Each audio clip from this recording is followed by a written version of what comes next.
মানে এই যে দেখতেছেন ওয়েদারটা, কি সমস্যা হইতো আমি কাজে যাওয়ার পরে হইলে।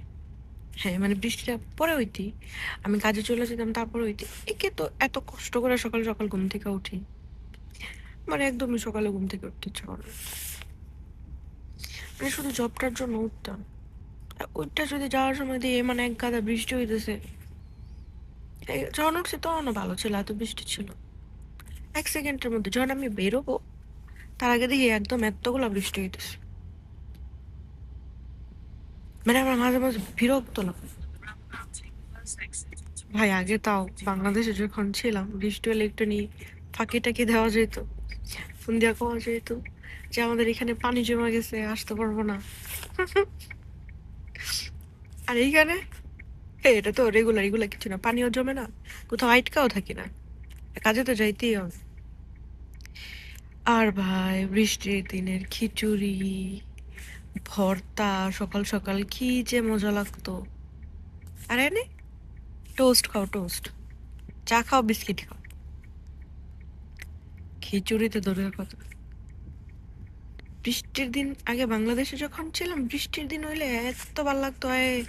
আজকে বৃষ্টি হয়েছে, আজকে সব কাজ বন্ধ, ভার্সিটিতে যাবো না, হ্যাঁ কোনো কিছু থাকলে নো, সব ক্যান্সেল, আজকে বাড়িতে বসে থাকুম, ভাজা পোড়া খামু, আর নাইলে মা রাতের খিচুড়ি রান্না, আর নিজেও রান্না করে খাইতে পারতাম। এইখানে ভাই সকাল সকাল উঠতে দৌড়াইতে হয় কাজে, আইতে আইতে হয়ে যায় রাতের 8টা। হ্যাঁ তারপরে কি আর এগুলা, তারপরে খিচুড়ি তো আরো কিছু রান্না ছিল খাইতে মন চায় না।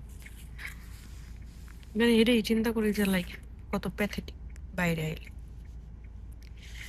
তো ভাই বোনেরা যারা আসছো দেশে, হ্যাঁ যত সকাল লাদ আছে, যত ওই যে বৃষ্টির দিন খিচুড়ি খাবা, খিচুড়ি খাবা, এগুলা খাইয়া আসো।